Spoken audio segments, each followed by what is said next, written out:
Screwball Comedy. Didn't really know what it was about before I started. I thought it was something completely different, but now I do know after the research. Basically, Screwball Comedy started in the early 1930s.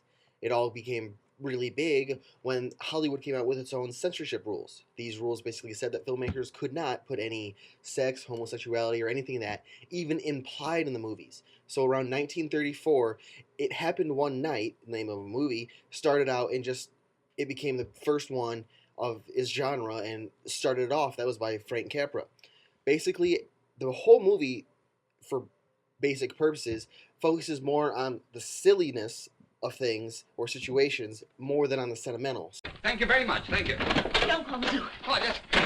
Don't call them, Sue. Well, I just called them. It's all fixed. Call them back and unfix it. Well, why? Don't ask questions, call them back. But I just told them they could have the leopard if they found it. You've given away, baby. Yeah. You had no right to do that. He doesn't belong to you. Oh, it's all your fault. You've ruined everything. Oh, I've had enough. I quit. You can't quit. Call them back. But you told me to call them in the first place. Everything's changed. I just found out that leopard belongs to Aunt Elizabeth. Aunt Elizabeth, you said Never it was mind, I'll yours. explain later. Just call them back and tell them that you were mistaken. But, Susan, I've only just managed to convince them that I did see a leopard. They'll never believe me Oh, now. well, I can fix that, David. I'll tell them that you're a drug addict, that you're always seeing things. What's the Oh, number? no. Oh, never mind. Give me that. Oh, Hurry up. do nothing else. Hello. Hello, operator. Sound loud. Get me Westlake, 284. I don't know what I'm going to tell them here, Oh, but never mind, David, what you're going to do. Hello? Hello, is that Zoo? Well, nobody's talking baby talk. Well, I'm the man that called up about the leopard. You don't have to do anything about it. It's all been a mistake. Yeah. Well, stop them for... What's the matter? Oh, my... What do you say? Oh, it's too late. It was the night watchman. He said everybody's gone. They're all out leopard hunting. Oh, jeepers, you've gotten us into a wonderful mess. Oh, I got well, you then. let's What think else? before we act. You think. You can think faster than I can.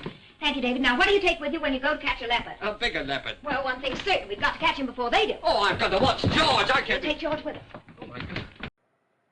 From that clip that was just shown, you see another big element that came about during the screwball genre. It was fast talking. If you can tell, those two were just rapid fire back and forth. That was pretty common in most of the movies and just grew and grew and grew. Some elements of Screwball Comedy is found when you watch them. You will have the two people and there will be two different classes or the same class. By class, I mean like social class or monetary class. So you could have a high class person with a lot of money and a lower class person with not a lot of money, and they'll still be in love with each other. Or you can have, which is, I think this is the best one out of them all, is when you have the same class and they can just have so much more craziness within the movie because they have money. But like another interesting thing about this is that all these movies were made during the Great Depression. So you have these movies being made with people who have a lot of money and have a lot of money to spend to do all these crazy things that they do, but everyone else who's watching them does not have the money. The screwball genre started in 1934 and lasted for 10 years till 1944. There were some great directors that made movies during that era. One of them was Frank Capra. He made 4 movies during this time period. He's the one that started the genre in 1934 was It Happened One Night, and the one that ended it in 1944 for the classic era was Arsenic and Old Lace. You also might be wondering what screwball comedy could be related to. Well, for one, it's related to farce, which is like a parody or anything like that. So, I mean, it has the comedy and just makes fun of everyone. Another one would be slapstick comedy, such as of course, the Three Stooges. There's always slapstick, someone getting slapped, something falling, or anything of the sort. Quiet. Oh, I want a piece of turkey. Me too. Oh, so you want a piece of turkey? Yeah, give it to me now. Oh. So one movie I like to focus on a little bit, since we've all seen it, is The Philadelphia Story, which we can see is a screwball comedy. Throughout the whole movie, there's two characters, Cary Grant and Katharine Hepburn, are just bickering with each other nonstop. You can tell that there was something there before, and it could happen again, but not till the end, but we don't know how it's going to happen at the end. So, I mean, some of the crazy thing that happens within the movie is the drinking. Like, Katharine Hepburn in the movie, her character has never really been able to hold her alcohol very well. So, I mean, she just brings this whole new level of craziness to what the day before her wedding. And another insane thing that I know neither I or probably anyone else I know would do was that if you are divorced from your ex-wife, you would not be one to show up to your wife's wedding, which Cary Grant did in the movie. I mean, that's textbook screwball comedy right there. And I mean, Tracy, What do you want? you're wonderful. Oh, Oh.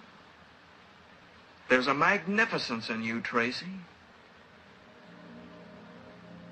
Now, I'm getting self-conscious. It's funny, Mike, that's... Yeah? I don't know. Go up, I guess. It's late. From the clip that was just shown, you can see that the alcohol can be a problem with it. Also, in many screwball comedies, there's this love little triangle where there's usually two guys and one girl, and the girl is trying to decide which guy she actually does love, and it's classic. It's what screwball comedy really was. The genre was. It's today in the modern world, screwball comedies may not be complete. Movies may not be complete screwball comedies, but they contain elements of it. Some modern day movies that contain such elements are such you find mostly in romantic comedies, such as How to Lose a Guy in 10 Days and other things like that. But on a list that I found of modern movies, there was two that I actually have seen myself, and one of them I just watched. It was Leatherheads. It was a little bit harder to see, but I could definitely see it near the end. You have two guys fighting over one woman, and they're both football players, and they're going after this woman who's played by Renee Zellweger, George Clooney, and the guy from The Office. Certain jobs are always going to be done by men. Big strapping man? Now, two of football's biggest stars will find themselves competing. The real story is the matchup between the Bullet and teammate Dodge Connolly. Over the one woman You're the kind of cocktail that comes on like sugar but gives you a kick in the head. who can throw them for a loss. You think you're the slickest operator in Duluth. But being the slickest operator in Duluth is kind of like being the world's tallest midget, if you ask me. It's too bad we know each other so well, we might have gotten along. Well, I'll live. Alone.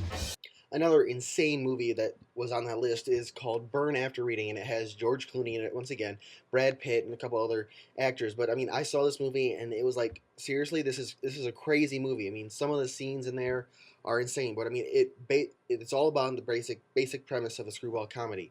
It's basically a huge just love mosh pit. No one knows who they like or who they love, and everyone's looking for love, but they cannot find it, and they're going through all these steps to try to find it, such as one of the main characters wants to have plastic surgery to make her look better because she thinks she can't get any better than she is right now. George Clooney in the movie basically has his wife, who he's married to, and whenever she leaves to go on a book tour, has affairs with a lot of people. And you see that within the movie, and it's insane. In conclusion, screwball comedy still is alive today. Maybe not as big as it was during the classic era from 1934 to 1944, but it's still a pretty big genre today in this world. I believe it'll still be continuing to be this way because, I mean, there's so much possibilities with it, and directors are going to keep using it because people like it, they love it. It's a funny thing to do, and, I mean, it's a great thing.